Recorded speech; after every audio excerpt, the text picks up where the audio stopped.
Акыркы учурда бардык өкмөт бутактарынын министрлери иш ордунан эмес эле Ак үйдөн таба турган болуп калды. Анткени отчет берүү үчүн келген министрлер эң аз дегенде бир жумада 3 жолу келүүгө мажбур болушат. Албетте маанилүү маселе боюнча суроо талап коюлса, атка минерлер отчетту берүүгө милдеттүү. Анткени менен зарылчылдыгына карабай, бир эле министр 5 күн бою жогорку кеңештин чакыруусу менен жүрө берсе, калган жумушту ким кылат деген суроо жаралат. Бул тууралуу жогорку кеңештин депутаты Акылбек Жапаров министрлер керек болсо 24 саат иштеши керек деген. Айрым учурларда министр депутаттарды өзү издеп түшүнбөй калган маселелер тууралуу маалымат берип туруусу керектигин айтты. Маданият, маалымат жана туризм министри Азамат Жаманкулов Кыргыз мамлекеттик циркин башкара турган жаңы команданы жакынкы 10 күн аралыгында аныктоого убада кылды. Белгилей кетсек, цирктин директору Курмангази Исанаевдин кызматтан кетиши тууралуу буйрукка кече кол коюлган. Бүгүнкү күндөн тарта ал циркке жетекчилик кылбайт. Министр белгилегендей, азырынча директордун кызматына келе турган талапкерди атай албайт. Бул бир эле киши эмес, мен команданы толугу менен жаңылайм. Бул маселени чечебиз, деди ал. Цирктин штаттык расписаниясы боюнча башкы директордун милдетин азырынча анын орун басары Дарья Кусейинова аткарып турат.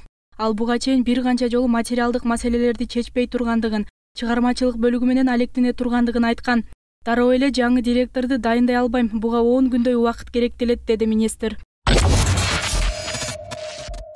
Асель Кодуранова өзүн вице-спикерликтен чакыртып алуу маселесине добуш берүү алдында сөз сүйлөп, 3 жагдайга токтолуп, КСДП фракциясынын лидери Иса Өмүркуловго катуу сөзүн айтып, эми аны байке дебей турганын жарыялады.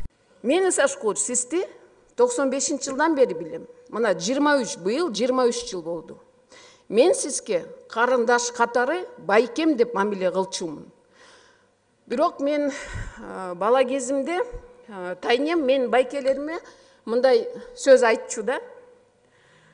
Эстүү адам болсоң, ачар эшигиңди катуу жаппа, карындашыңды катуу какпа. Сиз бүгүн ачар эшигиңизди абдан катуу жаптыңыз. Карындашыңызды абдан катуу кактыңыз. Мындан ары байке деген наамга сиз татыктуу эмес. Иса Өмүркулов Асель Кодуранованын бул сөзүнө жооп берип, аны төрага орун басарлыгынан чакыртып алуу жалпы жамааттын чечими болгонун айтып, баштаган өзүңөрсүңөр деп өткөндү эске салды. Бул чечим коллегиалдуу чечилди. Бул фракциянын чечими. Фракциянын жетекчи катары мен күн тартибине киришишим керек. Бул да менин милдетим, регламент боюнча. Мен дагы бир добушум бар. Биз дагы бул маселени талкууладык. Анан кийин мен ойлойм, эгерде биз партиянын ичинде стабилдүүлүк болот десек, сиздер дагы калгандарыбызга карата дагы бөлөкчө мамиле кылыш керек болчу. Баштаган өзүңөрсүңөр. Бирбол фракциясынын депутаты Бакирдин Субанбеков ыркы кеткен эл өкүлдөрүн ынтымакка чакыруу менен бирге Асель Кодурановага атадан калган кызмат жок экенин эске салып каалоо тилегин айтты. Эл журтубуз бизден ушул бир жакшылыкты, ынтымакты, биримдикти күтүп атат. Мына түз эфирде баары көрүп атат. Биз болсо ушул бир тырнактай маселе үчүн өйдө төмөн айтышып атабыз, жаман жакшы айтышып атабыз. Ыркыбыз кетип атат. Ошондуктан мен эми улуу катары бир сөз айткым келип атат Асель Союзбековна. Бул атадан калган кызмат жок. Кыргызда бир жакшы сөз бар. Келгенден кеткен жериң жакшы болсун деп. Депутат Жанар Акаевдин пикиринде бул маселени талкуулоодон жогорку кеңеш уят болбойт. Болгону мындай иш-аракеттерди жасоо менен келечек муунга терс түшүнүктү калыптандырып коюудан кооптонуп турганын айтты. Парламент уят болгон жок. Бул маселени талкуулоодон парламент эч кандай уят болбойт. Анткени биз ушул жерде саясий майданда мындай саясий талкуулар сөзсүз болуп туруш керек. Буга чейин парламенттин Конституциянын атасы жеп турган Өмүрбек Текебаевди ушул жерде баарыбыз карап туруп, бир шылуунун көрсөтмөсү менен салып бердик. Парламент ошондон кийин жашап атабыз го. Мөңгүлөрдү талкуулоого уруксат бердик, жашап атабыз го. Эми Асель Кодуранованы кызматтан кетирсек эле парламент аңтар-теңтер болуп кетпейт. Асель Союзбековна бул трагедия эмес. Сиз трагедия катары кабыл алышыңыз керек. Фракциянын дагы өзүнүн иши, кимди кетирет, кимди коет, бул эми саясий чечимди өздөрү кабыл алат. Менин кейгеним болгону, бизди ушул парламент трибунасынан кимди эмне деп сүйлөп атканын, кылган кадамдарыбызды, сүйлөгөн сөзүбүздү эртең бир күнү саясатка келем, эл башкарам, мамлекетти башкарам деген бир муун көрүп атат.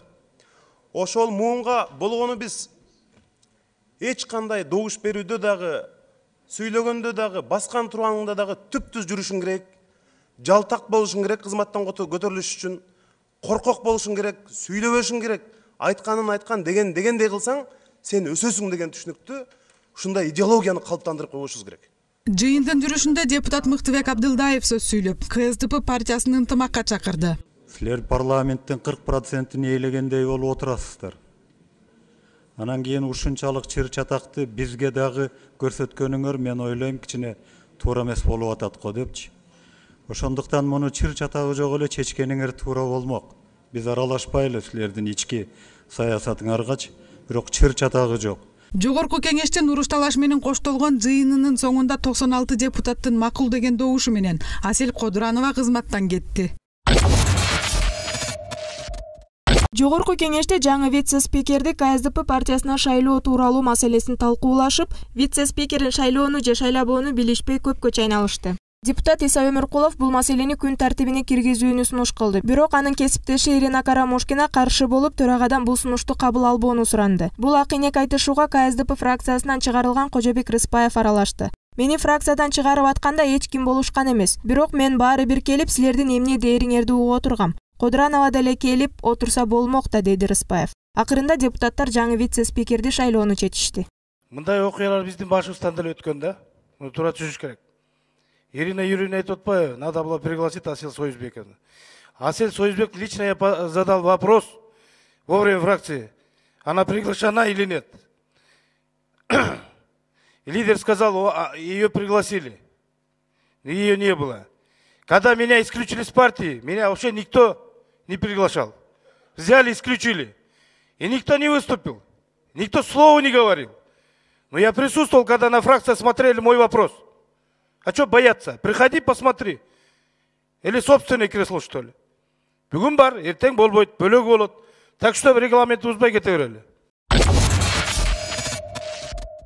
КСДП фракциясынын лидери Иса Өмүркуловдун күндүн темасына вице-спикер Асель Кодуранованы кызматтан алуу тууралуу сунушту киргизди. Төрага сунушту колдоду.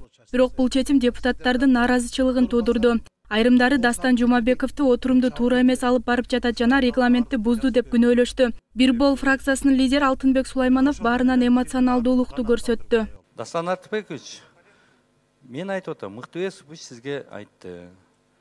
Талкуу башталганда добуш кандай беребиз, ошол мезгилде беришибиз керек. Процедура ошондой. Өмүр бою ушинтип иштеп келатабыз. Мен мына 10 жылдан ашык ушул палатада отурам депутат болуп. Азыр бияктан чыгып, регламент жакшы окуп алып, анан кийин үйрөткүлө чыгып алып, дежурный болбой. Бир экөөң. Туура эмес. Сиз шашып койдуңуз дегенде сиз дагы ушундай шашылып кетилди деп эле кайра мынаны узартып, ушул тема, ушул маселени азыр добушка коем, анда уланттык десеңиз, анда дагы башкача болмок. Анда макул демекпиз. Сиз актанбаңыз, сиз туура эмес кылдыңыз.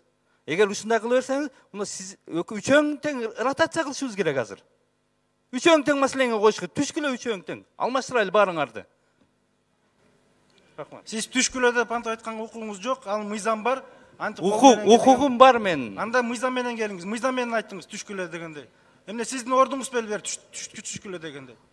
Недоверие көрсөтөбүз азыр. Көрсөтө бериңиз. Көрсөтөбүз азыр. Бүгүн көрсөтөбүз азыр. Сизге, именно сизге. Сизге көрсөтөбүз азыр. Сиз түшүңүз дайым ушундай регламент. Кыйкырбаңыз, Дастан Артыбекович. Сиз мага кыйкыра турганга сиз али чоңой элексиз, али жаш баласыз азыр. Кечирип коюңуз. Сиз мага үнүңүз жетпейт дагы. Үнүңүз жетпейт. Ылдыйда жүрөсүз. Кечирип коюңуз. Кыйкыра албайсыз мага. Башка жакка барып кыйкырыңыз. Түшүндүңүзбү? Аны түшүндүрүп эле коюңуз. Сиздин түшүнүгүңүз мага кереги жок бул жерге. 2018 жылдын 10 декабрында Чүй облусунун Бурана айылында 1,5 жаштагы наристени сары баштыктагы кийимдери менен кошо аялдамага таштап кетишкени тууралуу маалымат түшкөн. Бирок баланы ким таштаганы, саат канчада таштаганы белгисиз болуп келген. Маалыматка ылайык 1,5 жашар бала аялдамага ташталганына 10 күндөн ашкан. Жаш бала буга чейин Чүй облустук аймактык ооруканасынын балдар бөлүмүндө каралып келген. Аны арадан 10 күн өткөнүнө карабай эч ким издеп келбегени буга чейин маалым болгон. Бүгүн 20 декабрда таштанды болгон баланын ата-энесинин өздүгү такталып аныкталды. Ал Камбалаева Аида Эркиновна 1995-жылы туулган. Ысык Ата районунун Хунча айылында Ленин көчөсүндөгү номер 15-үйүндө жашайт. Ал эми атасы Сүйүнбаев Чыңгыз Жолдошбекович 1989-жылы туулган. Чүй районунун Бурана айылынын Чалдыбай ата көчөсүнүн номер 6-үйүнүн тургуну. Бул тууралуу Чүй облустук ички иштер башкы башкармалыгынын ага тескөөчүсү Наргиза Имангазиева билдирди. 2010-жылдын 10-декабрь күнү ошо Чүй районунун ички иштер бөлүмүнө бөлүмүнө ошо Чүй районунда жайгашкан бир аялдамадан жашы жете элек жаш өспүрүм бала тургандыгы тууралуу маалымат келип түшкөн. Бул маалыматтын негизинде сразу ыкчам тергөө тобу чыккан. Андан сырткары ошо жаш өспүрүмдөр менен иштешкен инспекциянын кызматкерлери жана ошо кичинекей балдарды караган кызматкерлер тарабынан чыгышкан. Барганда ошо болжол менен 1,5 жаштагы эркек жаш өспүрүм бала табылган. Ал бала бул факт Чүй районунун ички иштер бөлүмүндө катталган жана бул табылган бала бардык жагдайлар тактап бүткүчө жергиликтүү ооруканага жеткирилген. Текшерүү маалында ошо биздин кызматкерлер тарабынан текшерген маалда бул жаш өспүрүм баланын энеси аныкталган. Ал 23 жаштагы Ысык Ата районунун жашоочусу экени аныкталган. Энесинден сураганда ал 5 жыл никесиз гражданский брак деп коет го бизде. Гражданский бракта ошо 29 жаштагы киши менен жашап жүргөнүн айткан. Анан бул жашап жүргөндө булардын 3 жаш өспүрүм баласы бар экенин айткан. Андан сырткары ошо 1 жылдан ашык күйөөсү менен жашабай калып 10-декабрь күнү өзүнүн жашоо шартына байланыштуу кичүү баласын атасынын үйүнө таштаган. 10-декабрь күнү атасы бул баланы бакканга макулдугун бербей, ошо атасынын энеси, получается кайненеси бул баланы кийимдери менен ошо аялдамага келип таштап, андан кийин милицияга ошо баланы таштап кетти деп билдирүү берген. Азыркы маалда бул бала больницада. Баланын энеси азыркы күнгө чейин ошо кичинекей жаш өспүрүм баланын өздүгүн аныктоочу бир да кагаз алып келип берген эмес. Ошондуктан азыркы маалда ошо баланы дом малюткага тапшырып берүү ыкчам иштери жүргүзүлүп атат. Бардык чогултулган материалдар ошо жергиликтүү органдарга кароо үчүн жөнөтүлгөн. Бул убакка чейин баланын энеси анын өздүгүн тактоочу документ бере элек. Учурда ата-энесине чара көрүү максатында документтер чогултулуп, наристени Токмоктогу балдар үйүнө жайгаштыруу маселеси каралууда.